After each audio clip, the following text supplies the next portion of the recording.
नमस्कार प्रिय छात्रों, प्रश्नावली 9.1 पर आधारित ये बोर्ड के प्रश्न हैं। ये बोर्ड 2009 में भी आया है, उसके बाद ये 17 में भी आया है। बहुत इंपॉर्टेंट प्रश्न है। ये आपकी किताब में नहीं है, किताब से बाहर का है, लेकिन आता है। झील में 200 मीटर ऊंचाई पर स्थित एक बिंदु से बादल का उन्नयन कोण 30 अंश है तथा झील में इसकी परछाई का अवनमन कोण 60 अंश है। बादल की ऊंचाई ज्ञात कीजिए। हमें बादल की ऊंचाई ज्ञात करनी है। और सवाल में क्या कह रहा है, यहाँ से लेकर नीचे को हमारी ये झील है जो नीले से दर्शाई गई है। और उसने कहा है कि झील में 200 मीटर ऊंचाई में पर झील से 200 मीटर, यहाँ से ये झील है, झील से 200 मीटर की ऊंचाई पर यहाँ पर कोई बिंदु है। इस बिंदु से जब हम बादल को देख रहे हैं तो यहाँ पे बादल है। बादल का उन्नयन कोण 30 अंश है और हमेशा उन्नयन कोण या कोई भी कोण बनेगा 36 से। तो एक रेखा हमने खींच दी इसके झील के समांतर ये, तो ये हमारा 30 अंश का कोण बन गया। और अब उसके बाद तथा झील में इसकी परछाई का अवनमन, अब वो यहीं पे बैठा है। जब वो ऊपर को देखता है तो उन्नयन कोण है, और जब वो नीचे को देखता है इस बादल की परछाई यहाँ पे पड़ रही है, बादल की परछाई का अवनमन कोण 60 अंश है। ऊपर से देखा तो ये 60 अंश का कोण बना है, इसका अवनमन कोण 60 अंश से। तो बादल की ऊंचाई ज्ञात कीजिए। बादल की ऊंचाई ज्ञात करने को कहा है कि यानी इस झील से बादल की ऊंचाई ज्ञात कीजिए। तो यहाँ से यहाँ तक की ऊंचाई का तो हमें पता चल गया, क्योंकि 200 मीटर ऊंचा ये बिंदु है। जब हमने इसके समांतर ये रेखा खींची तो यहाँ से यहाँ तक की ऊंचाई 200 मीटर। अब ऊपर की ऊंचाई को हमने मान लिया, माना ये h है।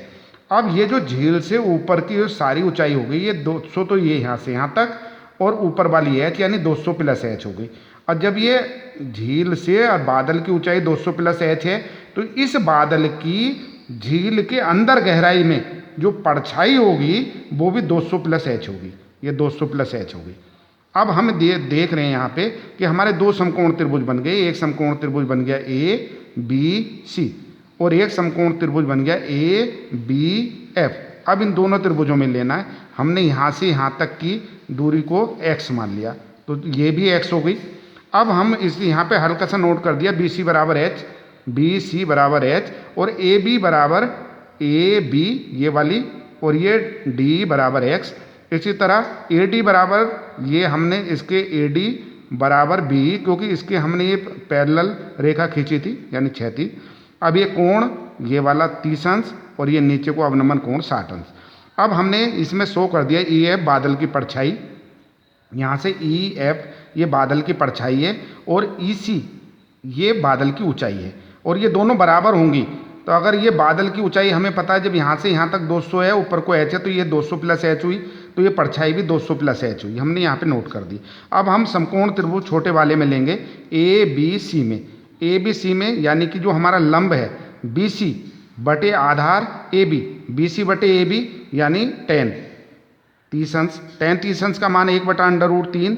हमने BC को माना कितना h, हमने वहाँ पे h लिख दिया। AB को हमने कितना माना x, जब इसको x माना तो इसको भी यहाँ से लेके यहाँ तक की दूरी x, तो h बटे x। अब इसकी क्रॉस गुणा कर दी, x का गुणा 1 में किया x, h का गुणा √3 में किया √3h, समीकरण नंबर 1। इसी तरह समकोण त्रिभुज ABF में ABF ये बड़ा वाला समकोण त्रिभुज, इसमें हमारा लंब है BF बटे आधार क्या है AB हमने लिख दिया।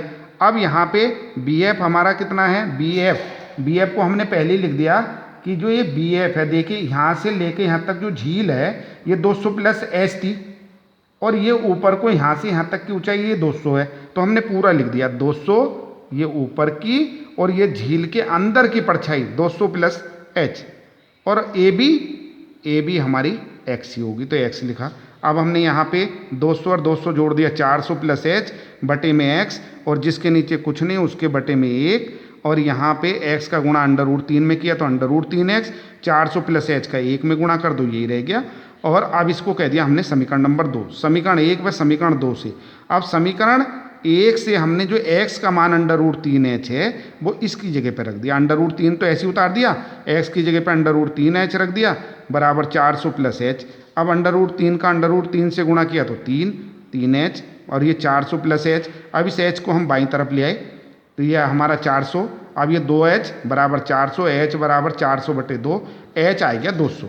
अब ये हमें पता चल गया यहाँ से यहाँ तक की ऊंचाई 200 मीटर है, और यहाँ से यहाँ तक की झील की ऊंचाई पहले ही 200 दे रखी थी, तो इसका अर्थ ये हुआ कि झील से बादल की ऊंचाई बी ई ये ऊंचाई प्लस ये एच जो आपने मानी B plus H 200 plus 200 H तो निकल के ही 200 आया, ये बी हमें पहले से पता था 200, तो ये 400 मीटर आंसर। धन्यवाद।